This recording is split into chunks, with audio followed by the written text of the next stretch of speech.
Ya, kita ini sebenarnya kalau istilah-istilah mafia kita ini mafia bola itu salah sebenarnya, Mas. Oh, yang benar. Seluruhnya atau Indonesia ya sama. Haram dan halal itu tipis, Mas. Nah, dalam sepak bola haram dan halal itu Halal dan tipis. haram Maksudnya itu gimana itu? ya, Setelah pertandingan, saya tanya, kamu kenapa kok jatuh? Jawabannya sangat mengagetkan. Biasa, ini pertandingan sandiwara, katanya begitu.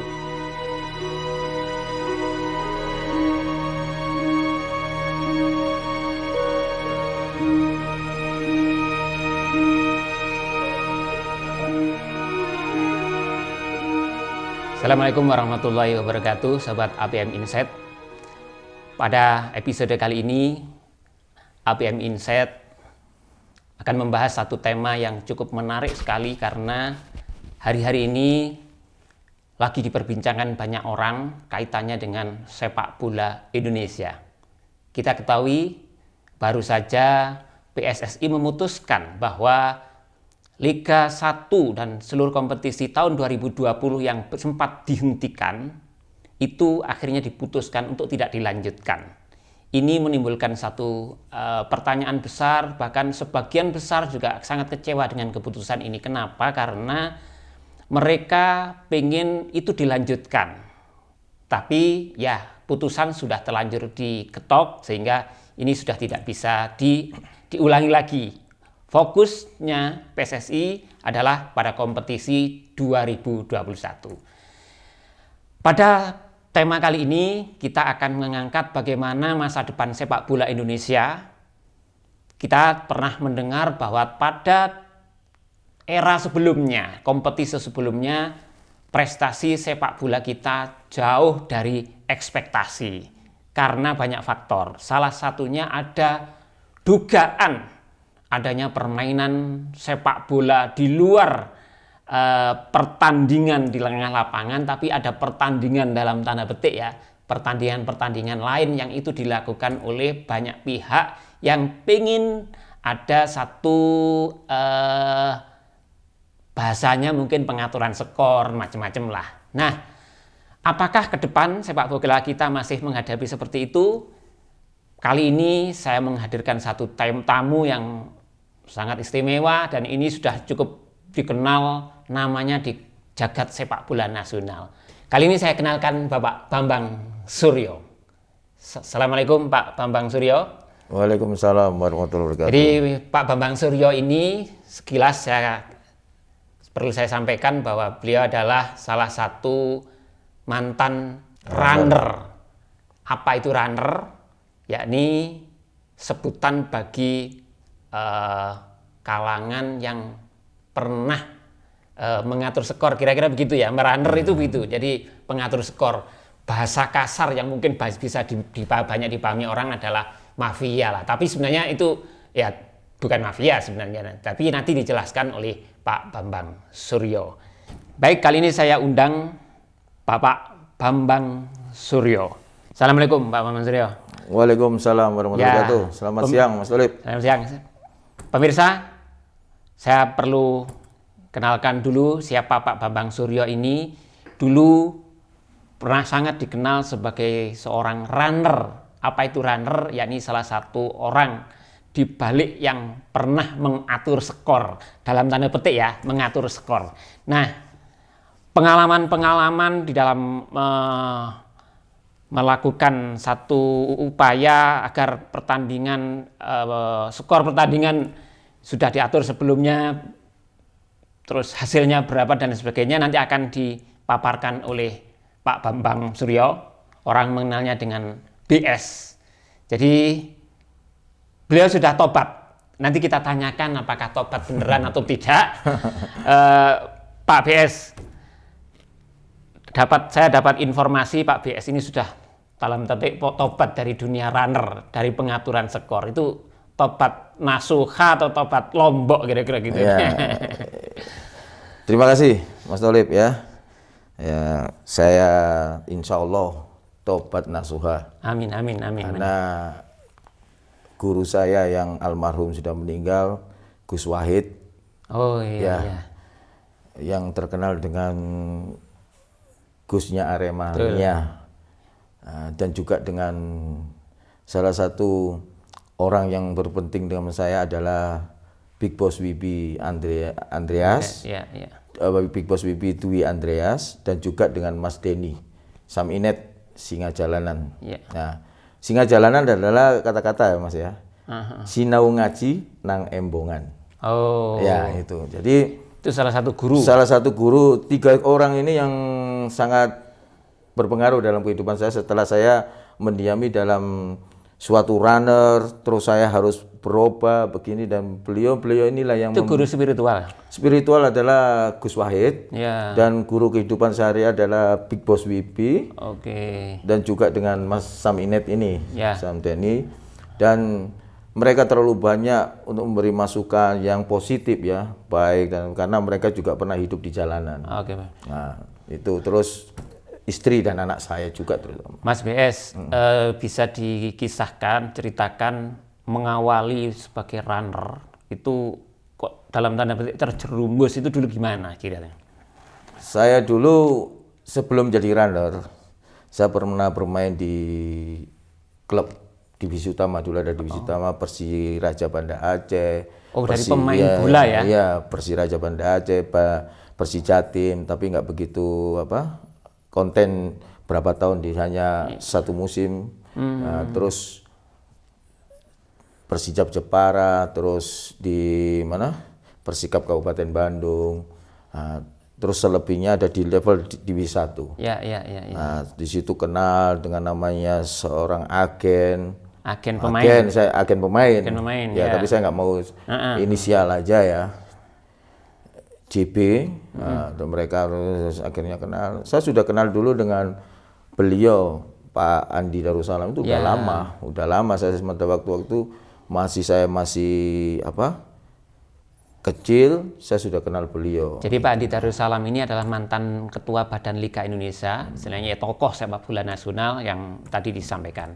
Oke, lanjut. Nah itu, terus saya bermain, ya saya pernah di Medan juga di Asahan sebagai kapten PSSI Asahan dulu di Liga 1. Saya berbicara nggak level tinggi dulu lah, level di 1. Pada saat itu saya sebagai kapten juga.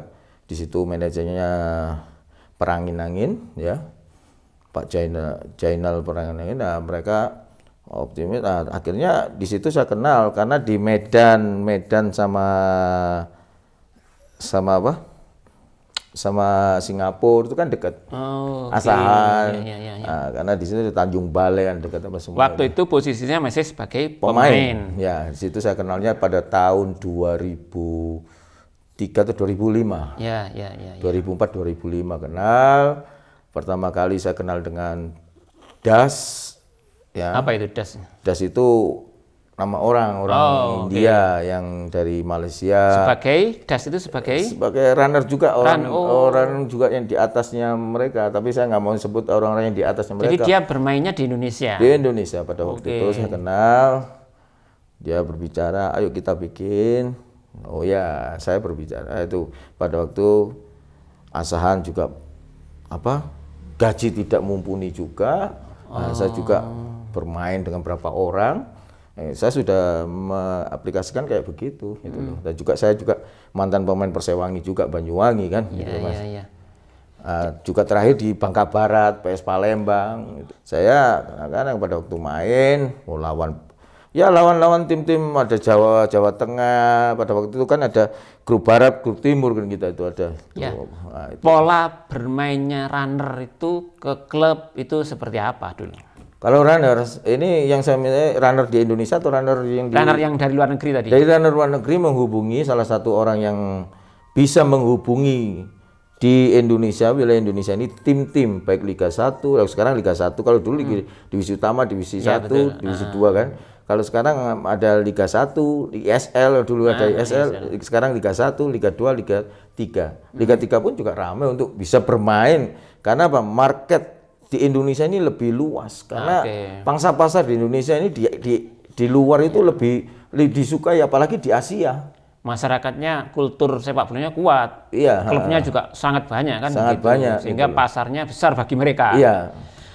Terus mereka gimana? Mainnya seperti apa untuk mendapatkan satu keuntungan dalam begitu? Mereka ya semua nggak usah orang lain yang saya sendiri. Seandainya ada das yang datang, ya D dan datang ke saya berbicara, bagaimana friend kalau kita bikin suatu pertandingan, kita bikin bisnis, kita menciptakan uang banyak nih. Satu, bukan untuk kita aja, untuk pemilik klub dan untuk klub dan pemainnya yang lagi kesusahan. Istilahnya kesusahan adalah pada waktu itu gaji terlambat. Nah, belum gaji berapa bulan, itu pasti itu menjadi makanan empuk mereka. Makanan empuk mereka. Para runner, para pengatur skor. Jadi ketika klub itu kekurangan dana, pemain tidak gajian, inilah makanan empuk bagi para runner. Tadi saya sebut runner adalah pengatur skor, kira-kira begitu. Pengatur. Oke, jadi runner ini mendekati klub yang dalam kondisi finansial tidak bagus. Runner pertama asal mulanya bukan runner dari asing ya. Runner seperti saya ini, lokal, saya nggak menyebut orang lain, saya sendiri yang sebutkan. Saya sendiri terhubungi sama D, saya cari tim mana yang, ya kebetulan saya banyak kenal pemain dan juga teman-teman pemain, teman-teman pelatih dan manajer juga ada kenal gitu loh.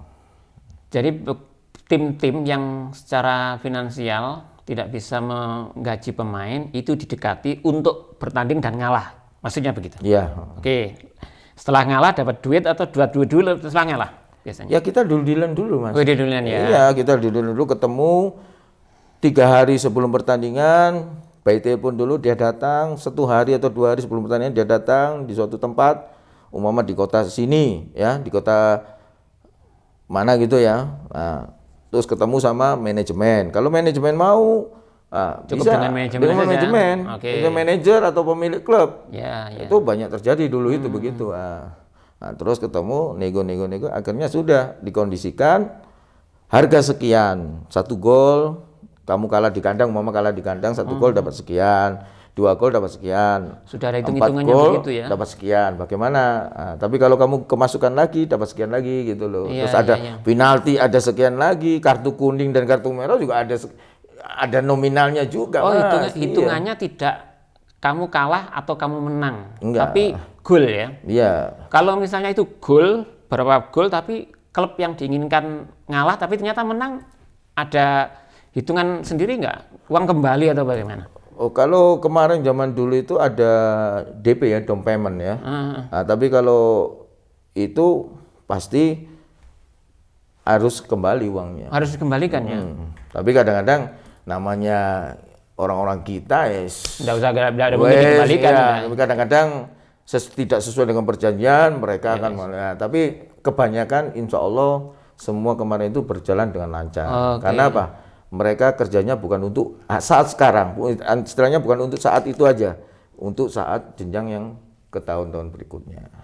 Kalau melihat dari yang diceritakan Pak BS, pemirsa, berarti saya menangkapnya begini, klub yang sedang kekurangan finansial, kolaps atau akan kolaps, itu ya ada untungnya kira-kira begitu, karena pemainnya diberi uang sama runner itu. Ini dari sisi itu ya, tapi dari sisi sportivitas lain lagi nanti ceritanya. Kira-kira begitu ya? Ya, kita ini sebenarnya kalau istilah-istilah mafia, kita ini mafia bola itu salah sebenarnya, Mas.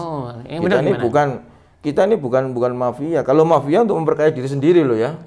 Itu istilahnya. Kalau gangster untuk menghidupi semuanya. Iya gitu kan. Jadi runner ini kategori gangster itu tadi? Ya, istilahnya gangster karena banyak. Sekarang ini apalagi sekarang ini saya lihat, saya tidak mau menuduh siapapun. Sekarang ini masih banyak berkeliaran runner-runner yang muda yang di bawah saya itu yang mencoba untuk bermain juga. Nah, sampai hari ini masih insya Allah saya berbicara insya Allah hari ini ada. Karena pernah saya mendapatin itu. Dan juga tidak ada suatu konten untuk pertandingan untuk bisa diatur. Kalau tidak ada, sekarang ada namanya running ball. Apa itu running ball? Running ball adalah orang yang berdiri di tribun yang menyiarkan langsung untuk memang ideal pertandingan ini ada berjalan. Gitu loh. Nah, itu mencukup. Kalau running ball saya nggak mau berbicara ya. Nah, jelas itu ada elemen-elemen siapa yang berbuat. Di Indonesia ini banyak faktor. Semua ini menyangkupi, Mas. Jadi ada struktur kira-kira begitu di gangster yang disebut oleh Pak BS tadi.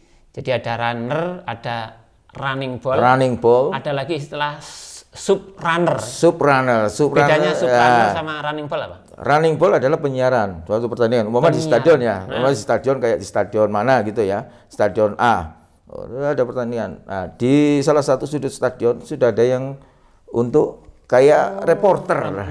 Reporter pertandingan. Tapi mereka dibiayai dari orang-orang tersebut. Dan orang-orang tersebut itu bukan orang-orang biasa karena levelnya sekarang ini yang dipakai adalah levelnya bermain dengan apa ya namanya sekarang ini rumah langsung, rumah judinya langsung ya. Iya.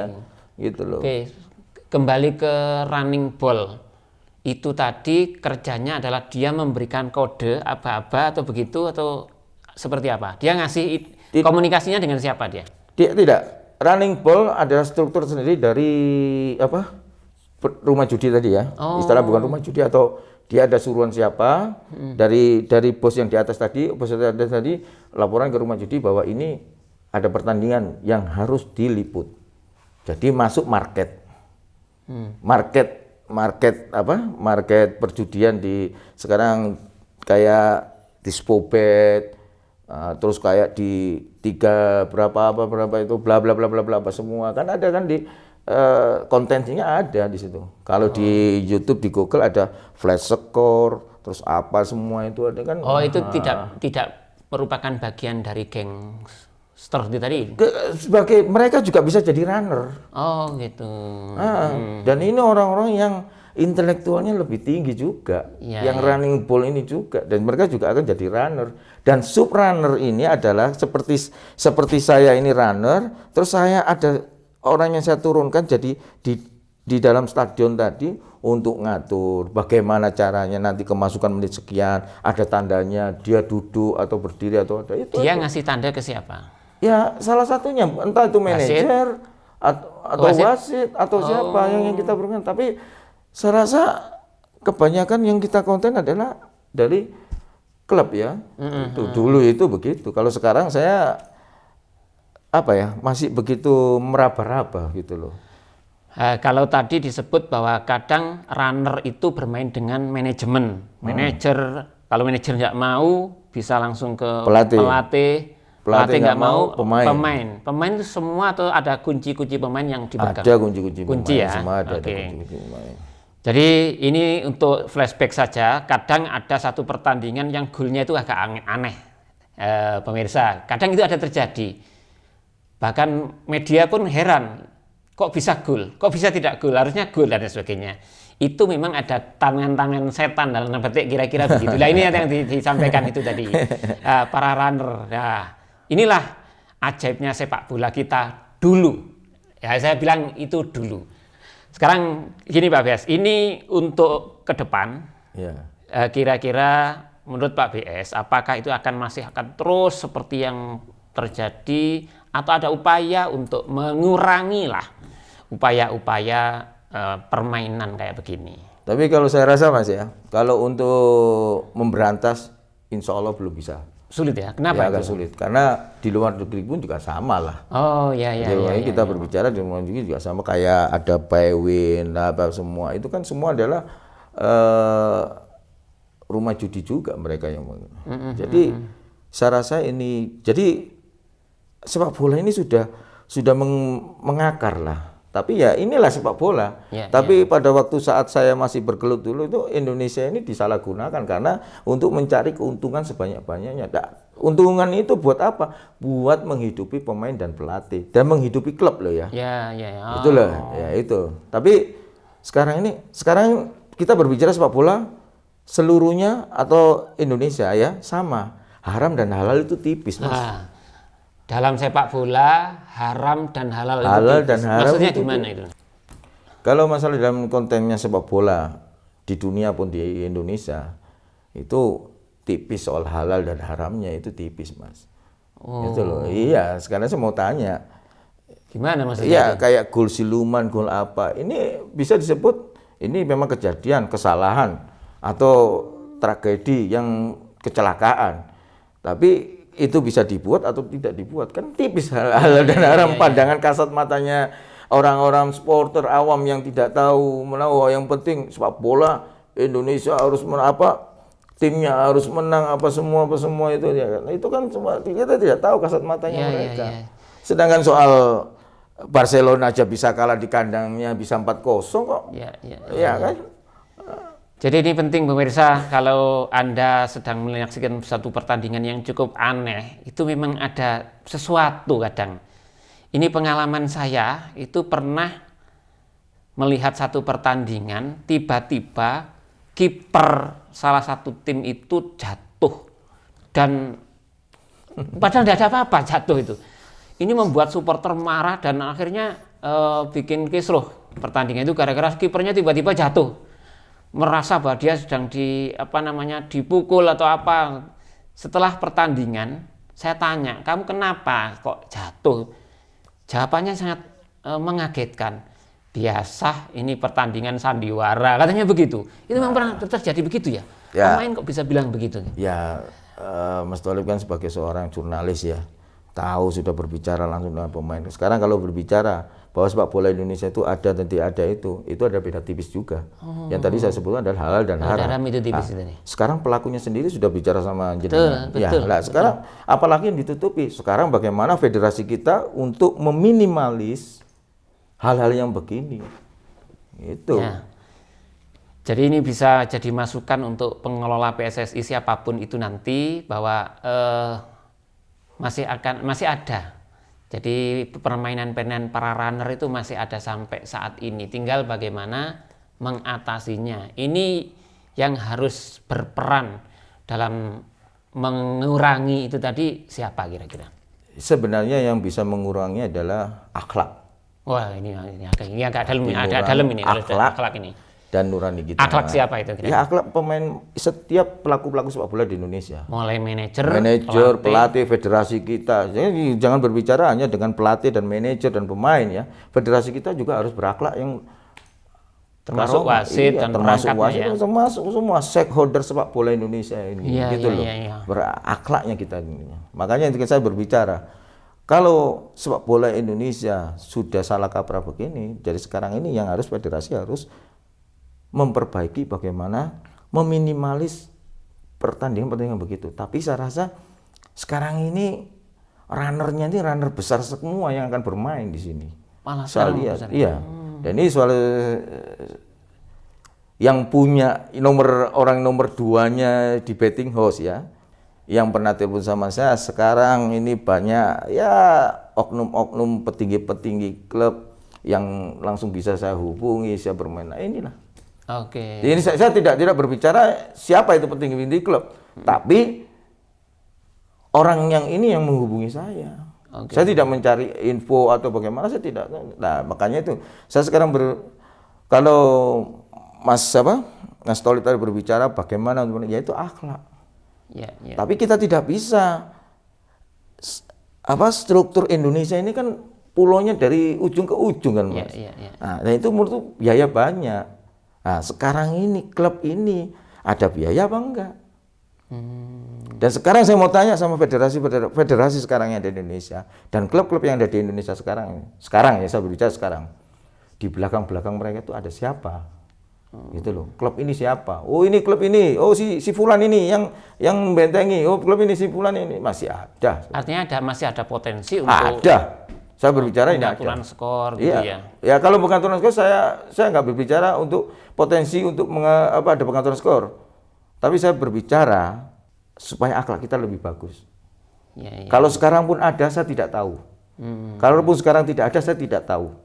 Tapi kasat mata saya, karena saya adalah mantan. Nah, itu lebih bagus mantan daripada kita berbicara bekasnya kan, bekasnya bekas orang jelek maksudnya gitu. Itu lebih bagus ya. Lebih bagus menurut guru saya spiritual gitu loh. Mas BS setelah menjadi runner kemudian mantan dan sekarang juga belak-belakan kayak begini, enggak takut ada teror sampean? Kemarin banyak teror, bukan dari skala fisik, ketemu sampai di rumah, terus ada kayak santet atau apa, dan itu saya anggap itu hal biasa, dan itu adalah efek dari saya berbicara. Tapi saya berbicara benar bukan untuk keburukan. Tapi demi sepak bola nasional saya berusaha demi sepak bola nasional. Iya, iya. Seperti Pak Andi pun juga itu berbicara itu benar. Karena beliau adalah orang-orang yang paham betul. Ya. Sebenarnya yang diuntungkan dari gangster yang tadi disebut itu yang diuntungkan siapa sih sebenarnya? Yang diuntungkan adalah klub-klub itu sendiri ya. Yeah. Seandainya kita berbicara dengan pemilik klub atau siapa, ya. Nah, tapi kalau untuk ke pemain dan pelatih karena mereka merasa sudah tidak bergaji berapa bulan apa semua kan. Kadang supporter sampai marah karena ketika dalam satu pertandingan itu kok tiba-tiba secara logika itu tapi klub ini menang nih, tapi kok kalah sehingga ada kesimpulan dari supporter, wah ini dijual ini pertandingan ini, itu memang benar kalau berbicara supporter kita berbicara kasat mata, saya tidak mau berbicara ini jadi polemik Mas ya, jadi polemik dan jadi apa, tapi saya akan buka-bukaan di sini dengan benar. Saya melihat, saya kasihan supporter. Nah, itu yang diberikan supporter jadi, ya. Kata-kata saya kasihan supporter. Betul. Itu aja, supporter yang mandi darah, yang mengeluarkan uang apa semua. Tapi kita juga tidak bisa menyalahkan yang punya tim, yang punya pemilik. Karena apa? Mereka dituntut dengan gaji pemain yang besar, pemain asing yang besar harus kita kita apa ya? Sisi buah simalakama. Betul. Dimakan mati, nggak dimakan ibu mati. Ya, itu kan nggak bisa kan kita berbicara apa, gitu loh. Jadi seperti buah simalakama kalau saya ngomong, karena apa? Ya inilah sepak bola negeri kita. Sebenarnya kalau benar-benar jujur, Liga 1 itu ada berapa tim aja yang benar-benar fundamentalnya bagus, ekonominya finansialnya kuat, apa semua itu. Kalau kita mau berbicara jujur ya, itu aja. Jadi kalau memang jadi seperti kayak Galatama dulu berapa tim ya, tapi ya dulu juga masih ada ada pengaturan juga ada lah, karena saya menangin juga itu loh. Jadi ini juga perlu pemahaman dari para supporter, kalaupun ada tindakan yang dari pihak klub kira-kira, tapi ini juga tidak baik juga menurut saya. Tapi rasa dilema dari pengurus kadang juga ada. Satu sisi dia butuh finansial untuk menghidupi klub. Satu sisi dia akan bertentangan hati nuraninya untuk menjual satu laga misalnya. Kalau laga ini tidak saya jual, misalnya begitu, dari mana mau menggaji pemain? Tapi supporter tuntutannya beda. Pokoknya menang dan menang. Itu kira-kira begitu. Itu yang tadi disampaikan dilemanya di situ, kira-kira begitu. Nah, sekarang ini dengan kondisi kompetisi yang berhenti, PSSI ada kesempatan untuk membenahi semua lini. Perangkatnya harus dibenahi, kemudian pemain. Nah, juga termasuk akhlak tadi itu. Kira-kira Pak BS ada saran apa sebenarnya? Kalau saya berbicara kompetisi diberhentikan juga ya. Terus sekarang nggak jalan dan sekarang sebenarnya yang kita benahi adalah federasi kita dulu. PSSI-nya dulu ya? Iya, federasi kita dulu. Kita jangan berbicara bahwa grassroots-nya harus begini. Kalau grassroots-nya kan akarnya harus di atas dulu kan. Apa kata di atas? Federasi harus berbicara dulu bagaimana antara para esko satu dari sekolah lainnya dan bidang-bidang lainnya dan juga dengan wakil dan ketua ini harus sinkron. Sekarang ini saya lihat kayaknya ada apa ya, pengamatan saya ya, barangkali ini mudah-mudahan salah, tapi nggak sepaham dengan apa yang dianukan. Makanya ini saya berbicara, kalau memang benar-benar jujur rule, kenapa kompetisi kok tidak bisa jalan sekarang ini? Karena pandemi. Ya, oke, kita berbicara pandemi. Tapi kenapa sekarang di Thailand? Nah, itu. Malaysia, Singapura yang juga akan kompetisinya tetap jalan. Meskipun tanpa penonton ya. Thailand pun malah ada kompetisi, ada penonton juga, tapi berapa main. Nah, ini kita berbicara di sini. Dan makanya itu saya berbicara, kalau memang mau ingin jadi membenahi sepak bola yang benar, ini konteksnya. Karena memang sepak bola ini apa maksud dilema kan? Ada yang mau jadi begini dan ini unsur ini, nanti dia masuk dulu dalam struktur federasi, struktur sepak bola. Entah itu jadi apa. Tapi kan itu sebenarnya harus nggak apa-apa punya apa angan-angan dan punya kemauan itu, tapi harus dibenahi dulu sepak bola kita ini, sepak bola ini, itu loh. Jadi ya kalau memang hati kita mau berbicara sepak bola harus baik, ya itu dulu federasi yang dibenahi. Dan seluruh kalau mau jujur saya ngomong, ini ada kongres tahunan bulan Februari ya, bulan depan ini harus strukturnya harus benar-benar harus ada. Kongres itu harus mewujudkan suatu kompetisi yang baik dan benar-benar yang berakhlak. Pak Bias menilai Ketua Umum PSSI yang sekarang tidak mampu kayaknya atau kurang. Saya berbicara Pak Iwan Bule, beliau belum menguasai Medan. Belum menguasai Medan, pengalaman itu ya? Ya, belum ada pengalaman. Sebenarnya harus ada pembisik yang lebih bagus lagi. Saya rasa kalau sekjennya Mas Yunus Nusi bisa memberikan suatu masukan yang lebih bagus. Saya rasa itu barangkali mereka masih istilahnya orang Jawa itu menata ya. Menata. Saya rasa insya Allah Pak Iwan Bule bisa menjadi yang terbaik. Seandainya memang benar-benar untuk sepak bola. Tapi saya dengar kasakusuk tim-tim sudah mulai gerah dengan adanya ini karena kompetisi tidak ada sehingga banyak yang mundur untuk kompetisinya, ya, bukan membubarkan tim loh ya, untuk membubarkan tim, bukan bubar klub loh ya, membubarkan tim yang untuk liga kemarin ini ya, karena kasihan juga untuk klub. 25% dari umpama gaji satu bulan 40 juta dari 25% berapa juta sudah kalikan berapa umpama 3 ya kita bilang 10 juta ya 25%-nya kan 2,5 juta ya dikalikan berapa pemain itu yang masih standar ya istilahnya magang atau apa. Nanti yang level kelasnya sudah pemain inti, pemain A, pemain B, ya itu kan udah bukan 10 juta lagi. Makanya itu saya ngomong fundamentalnya di sini klub ini sebenarnya harus diisi benar-benar kayak zamannya siapa Pak Joktri dulu sekjennya itu ada garansi bank ya. Nah, ada garansi bank itu sebenarnya saya setuju itu. Itu klub harus punya garansi bank. Ada dia itu sebenarnya setuju. Cuman di Indonesia ini apa yang tidak bisa dibuat oleh orang-orang kita, orang-orang saya, orang-orang Indonesia ini. Batu bisa jadi kue kok. Oh gitu ya. Iya. Dalam sepak bola. Dalam sepak bola. Iya. Baik, itu loh ya. Pemirsa, bahwa sepak bola ini tidak sekedar 90 menit dalam pertandingan di lapangan, tetapi efeknya sangat besar.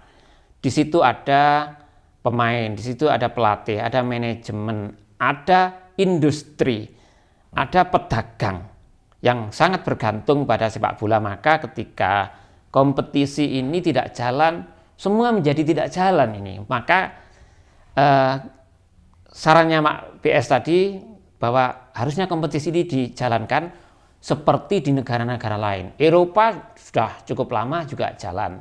Kenapa di Indonesia tidak? Ini yang harus dipertanyakan. Kalau soal pandemi kan sama, di seluruh dunia kan pandemi. Tapi kenapa di lain nggak bisa kompetisi? Kira-kira itu. Jadi tadi ada yang kelewat yang belum saya tanyakan. Iya. Kaitannya dengan jual beli pertandingan kira-kira. Iya.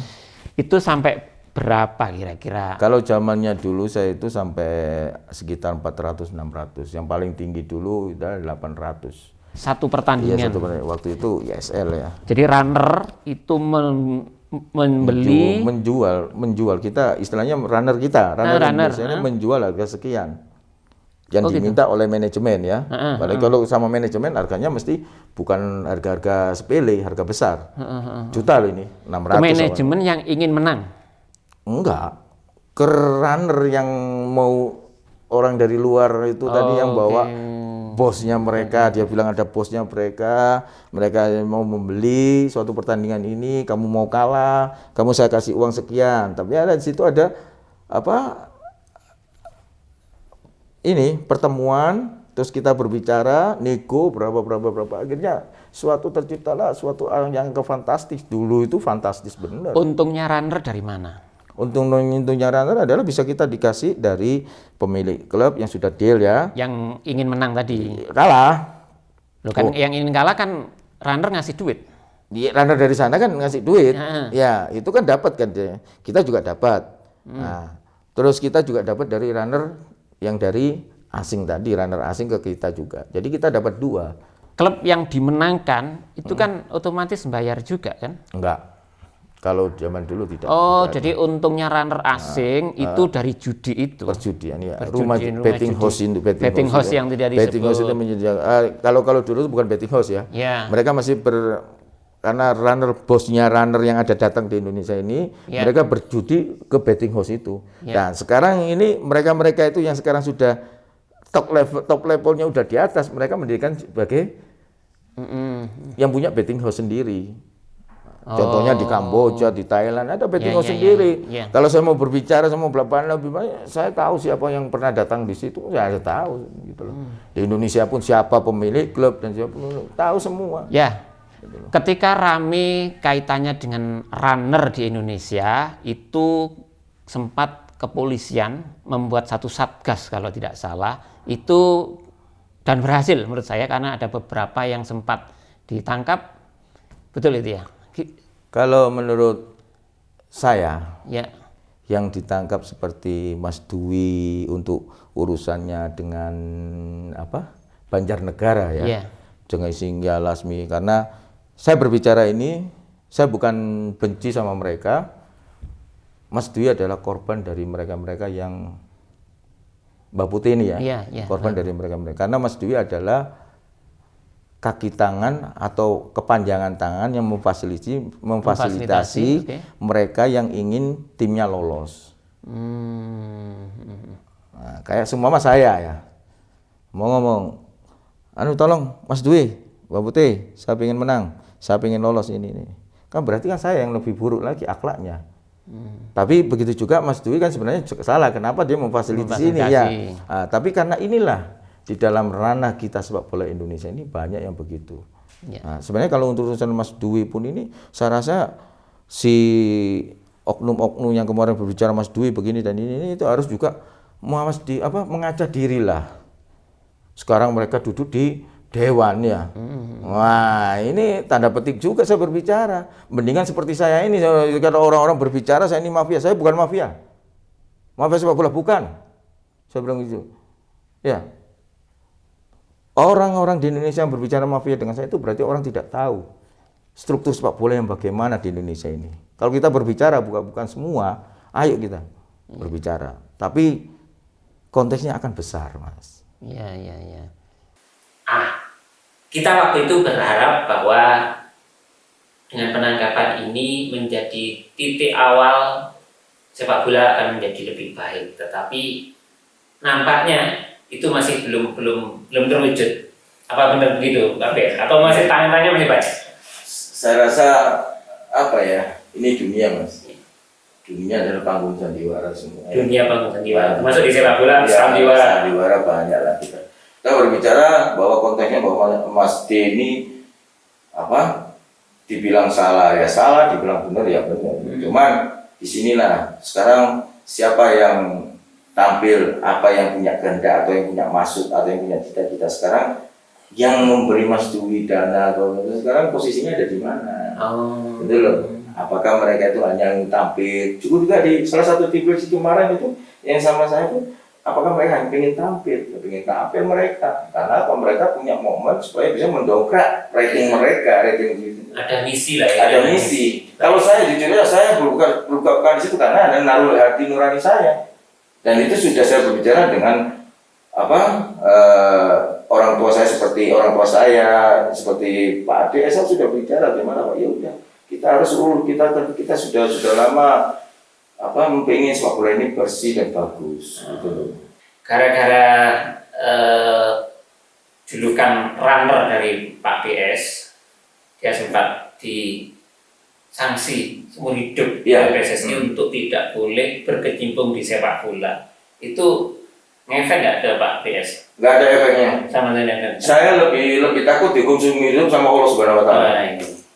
Ini sudah dalam ini omongannya. Saya lebih dalam omongannya. Saya nggak ada efeknya. Sekarang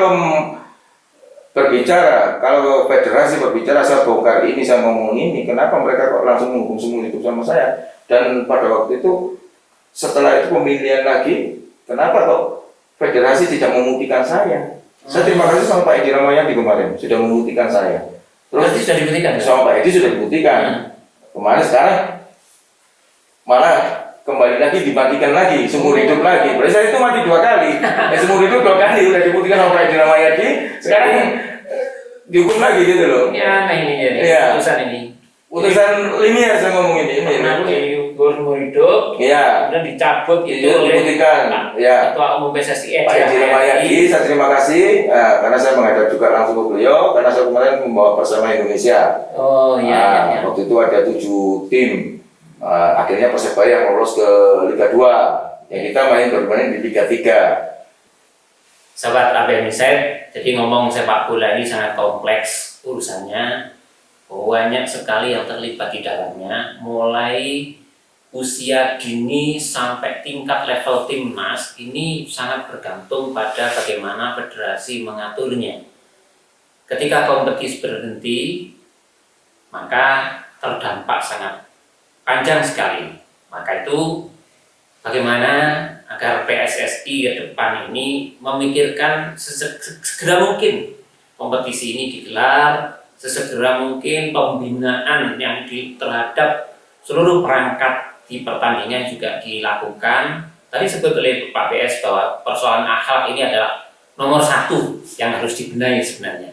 Percuma saja berganti-ganti kepengurusan PSSI tapi akhlaknya tidak terganti, sehingga dia tetap prestasi sepak bola kita akan terus tidak bangkit, akan terkesan akan terus merosot.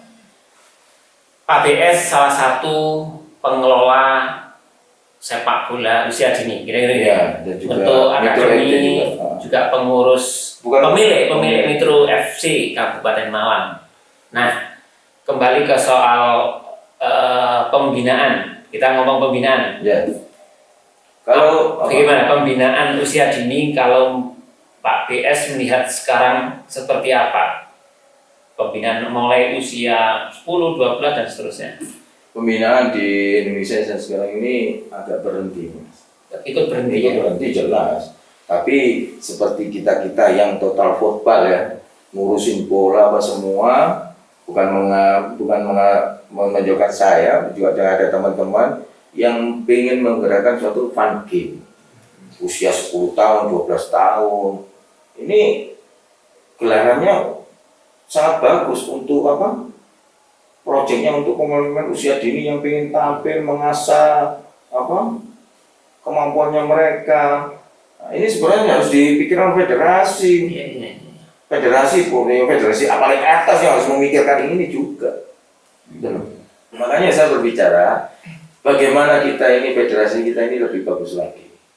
Semoga dalam kongres nanti tanggal 20 Februari nanti Bapak Iwan Bule bisa membentukkan suatu yang kompetisi yang lebih bagus. Harus memberikan ketok palu, harus kompetisi bagus, harus sinergi, terus di dalam kepengurusan itu kompak, tidak ada saling sikut menyikut, tidak ada saling ini.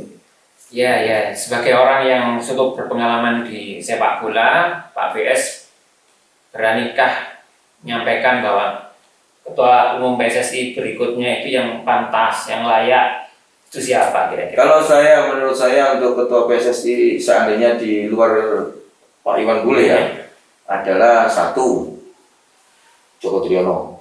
Mas Joko Driono itu sudah layak lah. Mantan sekjen PSSI ya. Bukan kita melihat background kemarin kesalahannya dia atau apa.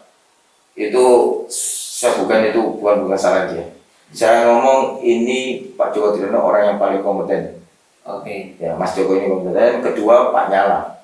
Pak Nyala Mataliti yang sekarang menjadi ketua DPD RI. Kira-kira yang di Mas ya? Ya, dua orang ini saya rasa kalau digabungkan jadi 1 atau Mas Joko jadi sekjennya lagi atau Pak Nyala jadi ketuanya itu lebih bagus lagi. Baik. Jadi pemirsa ini sama sekali tidak ada niatan untuk kampanye ya kira-kira. Dari suara hati seorang penggila bola kira-kira. Saya pemerhati bola, penggila bola dan juga mantan penjahatnya bola juga. Ya,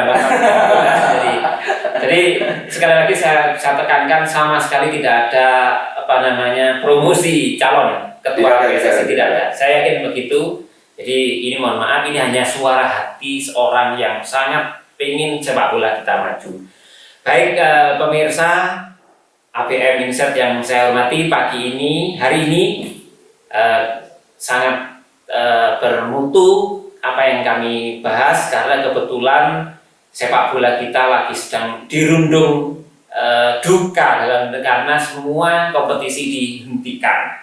Nah, kita berharap tentu dengan acara ini Pak BS sudah mengungkap banyak hal, sisi positif, sisi negatif juga begitu. Harapannya ini menjadi pijakan untuk kita semua ke depan. Sepak bola harus lebih baik. Paling utama lagi adalah menata mental semua komponen yang ada di dalam sepak bola. Mulai federasinya, pengurus klubnya, manajemen, pelatih, pemain, dan perangkat sepak bola. Di situ ada wasit, ada PP atau inspektur pertandingan, termasuk juga supporter. Ini semua harus mulai menata diri agar sepak bola kita kembali bangkit kira-kira seperti di era 80 ke atas gitu. Kira-kira itu pemirsa. Jadi harapan kita semua menjadi masyarakat yang ikut mendukung kemajuan sepak bola Indonesia.